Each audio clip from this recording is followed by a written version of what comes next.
Alrighty, everybody. How are we doing? This is a super impromptu live stream with Shifty's 49ers Talk. Kyle Juszczyk is back with the San Francisco 49ers. It is massive news. I think it's a really, really good move by the 49ers. After releasing him, we've lost so many stalwarts of the team that to get Juszczyk back is just awesome. Always been a huge fan of Kyle Juszczyk.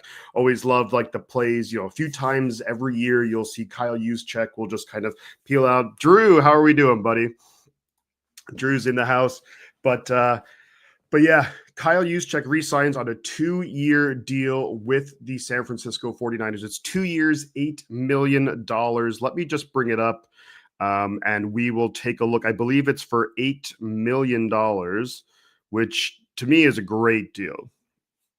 I love having Kyle Juszczyk back. Yep, 2 years, $8 million for Kyle Juszczyk coming back to the San Francisco 49ers. Now, all 49er fans know that for the last, since free agency started, that it's just been a mass exodus from the 49ers. You look at, of course, trading Deebo Samuel. So many guys have moved on. Dre Greenlaw, which is a massive bummer. Talanoa Hufanga moving on. So many big personalities in the locker room that are moving on. But to come back now with Kyle Juszczyk and just to give that stability, I think what happened was the Niners, they obviously had released Kyle Juszczyk. And I think the big thing they wanted to let Juszczyk do is to maybe see his market value, to see what he could maybe get out there. And he did visit with the Pittsburgh Steelers. But coming back now, to San Francisco on a 2-year deal, I'm thinking this will probably finish out his career with the 49ers. But I really love the move. And I love the move for getting Luke Farrell as well for a backup tight end, someone who's going to be, he's one of the best blocking tight ends in the game to go along with how amazing Kittle is. But if you have Kittle, Luke Farrell, and then there's going to be additions to the offensive line as we move forward. I really like the blocking aspect, especially in the run game. That's something that we struggled with so much down the stretch. The run blocking for the 49ers was not good. If any of you saw my live streams or just watching the games, you would see so many times down the stretch where run the ball when McCaffrey came back or with like Garendo or Patrick Taylor or whoever was out there. And it'd be like 1st and 10, run, pick up a yard. 1st and 10, lose a yard. Just crazy. Juke Joint, how we doing, buddy? Yeah, just I have some free time and I saw that that Kyle Juszczyk just re-signed with the 49ers. Now, it's been a really, really wacky offseason for San Francisco. And I think, I've been watching a lot of other content creators. Jesus is here. What the F? I've been watching a lot of other content creators. And naturally, happy Saturday to you too, buddy. It's a beautiful Saturday here, actually. But it's just been, it's been a lot of big personalities. A lot of really good football players have moved on. I think that good to hear from you too, Juke Joint. I think it is one of those things that it needed to happen. I think just almost like a cleansing of the 49ers this offseason. And that's really what's happened. Now, with all that being said, I think bringing back Kyle Juszczyk is a massive move for the 49ers. It's just you lose so many personalities that you want to have that consistency in the locker room. And Kyle Juszczyk is an absolute professional. I think he's really, really good at what he does. It gives the 49ers a lot of different options, especially sometimes when players go down injured, goal line situations. Juszczyk is usually good for maybe 3 or 4 like deep catches throughout the season where he appears like he's going to block.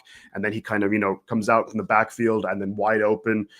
So many amazing plays in his career with the 49ers, Kyle Juszczyk, and of course, scoring in the Super Bowl all those years ago. I really am a big fan. And I think it's like you saw when Juszczyk was released, like, all the guys like Kittle and McCaffrey and so many guys were just like, man, we're losing Deebo, we're losing Greenlaw, we're losing Hufanga. Now we're losing Juszczyk as well. And other guys are losses too, like Aaron Banks and Javon Hargrave and Malik Collins, Leonard Floyd, just so many guys that we've let go and or who've signed elsewhere. But having Kyle Juszczyk to come back, I think it does give that stability on the offense. And it is good news for the 49ers. This is something that I think we needed. When I look at the free agent moves that we have made, yeah, it was for quite a lot of money, but I do like bringing in Luke Farrell as the backup tight end. He's going to fill that Charlie Werner role, but I think he's going to do it even better. If you look at Luke Farrell's numbers in terms of receiving, they're kind of almost non-existent. I do think, again, though, maybe a little bit like Juszczyk, where I do think that there's going to be some plays throughout the course of the season in some games that, Luke Farrell's obviously blocking, and then all of a sudden it'll be maybe play action, maybe in the red zone, 3rd and short, what have you. And then, he'll just run like a little rub route. He'll run like a little drag route and he's wide open. Or maybe he goes deep when the defense just won't account for him. So I do think there's going to be plays throughout the course of the season that he will be really, he'll make some plays. But obviously the big thing when it comes to Luke Farrell is going to be just what he does, in terms of his blocking. That's why we brought him here. So that's a good move. Demarcus Robinson, of course, is kind of pending the possible suspension that he might be getting for a DUI. But I like that move too. He's a guy who can get open, especially in the red zone. Whenever you see the Demarcus Robinson highlights, you notice that most, if not all of them, are in the red zone where he's running just those crisp routes, gets open. And that's something that the Niners, we sucked in the red zone last season. The Niners, we were able to move the ball, but once we got in the red zone, especially in goal to go, everything it seemed like it just stalled out. Like it might be 1st and goal from let's say from the 7. We run the ball, lose 2 yards, and it's 2nd and goal from the 9. And then we're like, oh crap, here we go again. So I think getting a guy like Demarcus Robinson who has that crisp route running, that's going to be awesome. But yeah, and feel free to throw in questions, throw in comments. I know it's been a while especially since I've been live, but I have some free time right now, and I saw the news that Juszczyk is coming back, and I was just super pumped up. I'm like, yes, finally, it seems like something's going right. There's a lot of other free agents that the Niners have signed as well. These are definitely lower tier free agents. They're not going to be your big names, but I kind of expected that. Just one of those things where I think with what we expected, we must build up the offense and defensive lines. Juke joint, you're 100% right. I'll throw up that comment there. But yeah, it's look, I think Trey Brown could be a sneaky good signing for the 49ers at cornerback. He's someone who had a really good 2023. Last year, he struggled with an ankle injury, I believe. Wasn't as good. Plus, when you look at the Seahawks, they have Tariq Woolen, they have Devin Witherspoon. So maybe it wasn't a massive need for the Seahawks, or they just, didn't have to use him as much. But I think he could be a really solid signing. And one of the things that I do like about Trey Brown is he's not afraid to get in there and mix it up. And those are the kind of cornerbacks that have always, I think, excelled with the 49ers. When you have those cornerbacks who kind of like stand back and they're a little bit afraid of contact, that's not good if you're going to be a 49er cornerback. I mean, you look at guys like Ahkello Witherspoon, Ambry Thomas, who sometimes shied away from that contact, who haven't done well here. But then you go back, Deommodore Lenoir is a perfect example. He's like super physical, throws his body into every tackle, puts everything behind it. I think Renardo Green has some of that too.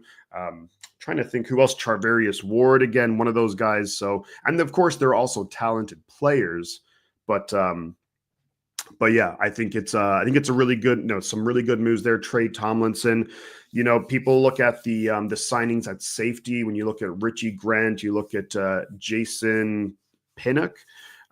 Look, not big names, but I think the Niners have always been able to get the most, especially out of safeties.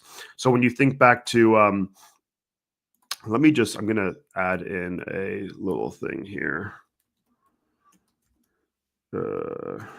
Sorry, I'm completely doing this on the fly. It'd be nice if I spelled correctly. There we go. So we're going to do free agent thoughts. So I think the Niners have shown in years past that we can get the most out of safety play. You remember a few years ago, 2022, when during training camp, I think it was Jimmy Ward gets injured. We bring in Tashawn Gibson, who was kind of near the twilight of his career. We bring him in and he has an awesome season. He has 5 interceptions in 2022. He comes back again 2023. We're in the Super Bowl with Tashawn Gibson starting at safety. Now, a big question mark, and it's what I like too with the Richie Grant and Jason Pinnock signings is it's going to push Jair Brown. To me, this is absolutely make or break season for Jair Brown. Can he step up to the plate? Can he make it happen? And he's going to have some amazing coaching. You look at Robert Saleh and you look at Gus Bradley. They bring in Ray Brown. You have Daniel Bullock. So there's so many great coaches around him. And I think that Saleh is going to scheme up things to make it easy on a guy like Jair Brown. Malik Mustafa, we know how good he is. He's just going to get better with more time. So love all of that. But yeah, Kyle Juszczyk back on a 2-year deal with the San Francisco 49ers. And yeah, just if we look at offensively, look, I know losing Deebo Samuel, that's a big loss. He hasn't played nearly as well, of course, as he had in years prior. But I think just that consistency, if you get, and I know a lot of people are doom and gloom, even a guy like Matt Maiocco, who's normally like positivity #1 guy, Matt Maiocco, he's saying you have to take a massive leap of faith if you think the 49ers can compete this year. And maybe he's right, and maybe I am taking a massive leap of faith, but I think he can compete. I think we can compete. You look at the offense and it's really unchanged. Ayuk's going to be back throughout the course of the season.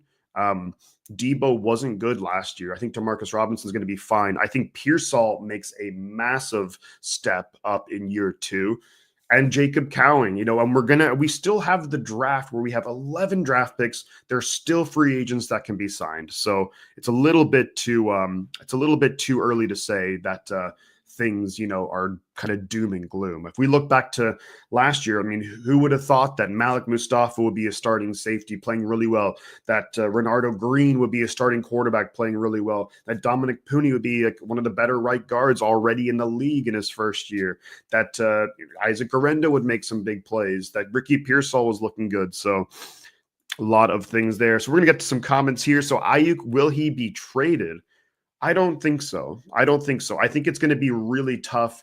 If the 49ers want to trade Brandon Ayuk, it's going to be incredibly tough to do so because the other team is going to have to think of it as, well, where is he at with regards to his recovery from his bad injury? Ayuk is probably not going to be back. My guess is probably somewhere in mid-season. I'm thinking that if the 49ers have a bye week, maybe week 8, 9, or 10, that he's probably back after that bye week, just to give him that extra time to come back. And it's going to take him a while to kind of get up to speed, of course, but that will be a really nice boost for the 49ers. Now, if you're a team looking to trade for Brandon Ayuk, I mean, what are you giving up for a receiver coming off an ACL and an MCL who's not going to be back till mid-season and is on a lot of big money? That really decreases the value of Brandon Ayuk. Now, it's a lot more complicated when there's a lot of different cap implications and how much money getting paid out. And we've seen how much money has been paid out in free agency. So I don't know all the ins and outs of that. I believe that Ayuk is due a bonus being on the roster coming up relatively soon. So there's potentially an out there for the 49ers where maybe you want to trade him, but I just don't see it happening. I think Brandon Ayuk, he's still a young player. I think his value is at an all-time low right now, and I don't think it would be a wise decision. If we got rid of him, I wouldn't like it. You invested a lot of money, and we've seen Ayuk in 2023. I believe he can get back to that level. Now, when we look at this coming season, I think it will be a nice boost whenever he's back, again, probably mid-season. But then you look, I mean, you don't make decisions just based on 1 year. You have to kind of look a little bit further down the line too. So is Ayuk, I think, is going to be incredibly productive in 2026, 2027. And he's already making the big money. But we've seen what he can do in this offense. And there's a reason why we got the deal done, that Kyle Shanahan basically insisted that he come back. So yeah, I think it's Ayuk is an interesting one. Thank you for the question, Jesus. If he is to get traded, Brandon Ayuk, I think maybe the Raiders, they do have quite a few picks Pitties and an STI. Let's go. Let's go, my man. Let's go. Um, where would Ayuk get traded? I don't think the Browns. I just don't think they could afford him with like his cap hits and all of that. I think it would be, and after they were already not in the best cap situation, but then you pay Myles Garrett even like more crazy money. So I can't imagine that happening. But maybe the Raiders. I could see the Raiders. They want to compete now. They have Geno Smith, and their wide receiver room's looking a little, not looking great. They could be looking at maybe Ashton Genty or possibly Teteroa McMillan in the draft with their first round pick. But yeah, they're going to need to put Geno Smith in a better situation. They have Brock Bowers, which is a good start. Jacoby Myers is more like a wide receiver 2 or 3. So they have moves to make if they want to get the best out of Geno Smith. But yes, Kyle Juszczyk is back with the 49ers. Just bringing it up here on my phone. 2 years, $8 million.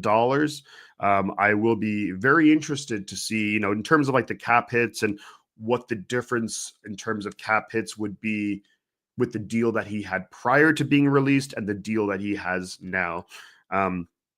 So what I want to talk about too, I'm looking at some of the comments here on X, and Ian Rappaport. Big win for the 49ers offense and locker room in general. Couldn't agree more. Massive win for the locker room.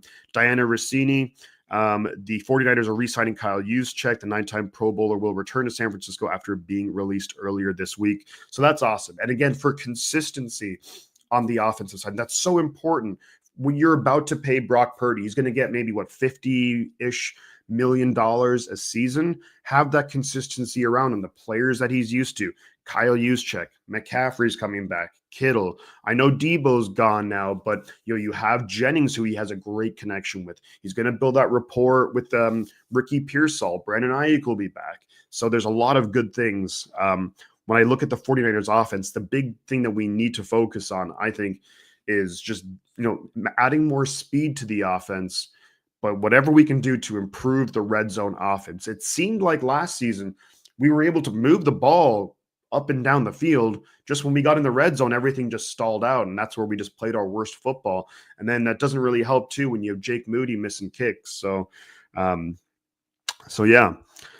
So I want to talk a little bit about just let's see. I'm doing this on the fly. So I'm going to talk a little bit about free agents that we could possibly sign. All right. So here are some free agents that I want to talk about who I think the 49ers could still pursue, who are available. Well, obviously they are free agents. So the first guy that I want to talk about is going to be Calais Campbell. Calais Campbell is 38 years old, and it definitely feels like he's been in the league for about 20 years.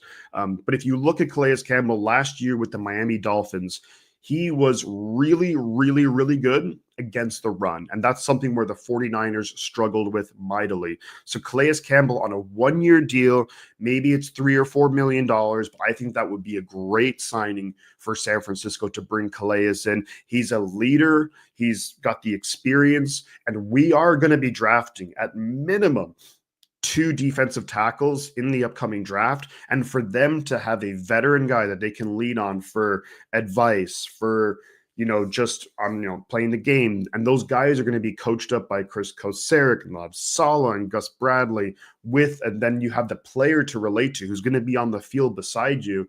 If you can get Calais Campbell, I think that would be awesome. He's not the guy who's going to play a ton of snaps every game, but you have him out there on first down, maybe second down, on a lot of the drives. He's going to do his job, and he's going to help out Nick Bosa. He's going to help out against the run. If you look at his PFF rating, he was so good against the run. So that's one guy I think the Niners should absolutely look at. When you look at someone else the 49ers could possibly target, let's move to the linebacking core. So I think the 49ers like D. Winters. Obviously, you love Fred Warner. There are some question marks, though. Jalen Graham, we haven't really seen too much from him. Tatum Bethune, we haven't seen really too much for him. and not enough anyways to be like, oh, we're comfortable with him playing a lot of snaps. You bring in Luke Gifford, more of a special teams guy. So I think someone who could be brought in is linebacker EJ Speed. Linebacker EJ Speed, previously with the Colts, and that's where Gus Bradley was the defensive coordinator for the last couple of years. EJ Speed played over 80% of the defensive snaps last year for Indianapolis. So I think that would be a really wise move for San Francisco. It just makes you feel like you don't have to address linebacker early when it comes to the draft. You don't have to reach for a player. You have let's say if you have Fred Warner, EJ Speed, and D Winters, I think that's it. You can get by with that. And then if there's someone in the draft where you feel like, hey, maybe we should trade up, maybe where we're picking, there's a guy that we think it really makes a lot of sense with good value in the draft, then you can always do that. And then just never a bad thing to have good depth at the linebacking position. But I think just a lot of the time, what the 49ers like doing is going into the draft without having like a massive need where they'll feel like, well, we have to draft this position. And this year, well, it's looking like we will have to draft some defensive tackles. I'd like to get a center because Jake Brendel, I don't know about that guy. But I think that if you can you're going to bring in a couple of defensive tackles. You have Calais Campbell for the leadership. If you sign EJ Speed, then your linebacking core, you're feeling pretty good about it, especially from a starting perspective. And there's decent depth. But then if a guy, let's say if there's maybe like a Chris Paul Jr. in the 3rd round, maybe there is a Teddy Buchanan in the 4th or 5th round that you feel good about drafting and developing, you can always still make those moves. And they're not moves that are going to break the bank, maybe a 1-year, $4 or $5 million deal. The other moves I'm going to look at, I think that there's at cornerback, we've already signed a couple of guys, but I think Michael Davis at cornerback played a number of years ago, played last year with the Washington Commanders, but a number of years ago played with the LA Chargers, San Diego Chargers, and that was when Gus Bradley was with the Chargers. And Michael Davis's best years in the NFL were when Gus Bradley was the defensive coordinator in LA. Or was he the head coach or defensive coordinator? I think he was the defensive coordinator. But when they overlapped it with the Chargers, that's where Michael Davis played his best football. He's got great size, 6'2". And I think, in this defense, he's someone who, when you have Lenore, you have Renardo Green starting, I think that Michael Davis would be a really good signing for the 49ers. So you're kind of looking at each step of the defense at the edge position. Maybe you look to bring back a Charles Omenihu. The 49ers obviously very familiar with Charles Omenihu. I think he's a really solid player. He's had some issues, with injuries the last couple of years, but when he is on the field, he's pretty darn good. So if you have, let's just say in the 1st round, if you draft, maybe you move back a few spots, but let's just say if you draft a Walter Nolan or let's say Derek Harmon, and if your starting defensive line is Nick Bosa, Calais Campbell, who we talked about, Derek Harmon, and maybe Charles Omenihu or Yetur Gross-Matos. I'm not saying it's the 2019 defensive line, but I think it's pretty decent, and it would be a lot better than last season. So I think Charles Omenihu is an interesting guy to think about. He did have, I think, an off-field issue. Something happened where maybe was he suspended for a couple of games, and then he also had a bit of an injury, but when he's on the field, he's really good. And I think he'd come at a very affordable price. Plus, we're very familiar with him as a player, as a character. So if the Niners do make a move like that, I think it would make a lot of sense. For wide receiver, I'm going to look at wide receiver quickly. I think that Elijah Moore is an interesting player. He is someone who's been very consistent in his years in the NFL with the Jets and then with the Browns. He kind of averages those like 400 or 500 yards a season. The one thing and I loved him coming out of Ole Miss. I really liked Elijah Moore coming out of Ole Miss. The one thing which I wasn't crazy about is, him like basically demanding a trade and being a bit outspoken about his time with the Jets, essentially demanding a trade.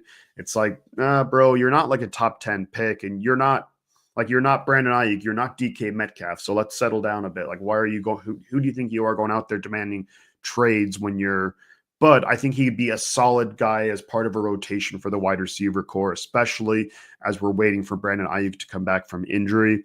But yeah, those are some possible free agent signings. So let's very quickly go back and let's just recap So the 49ers have brought back Kyle Juszczyk on a 2-year deal worth up to $8 million.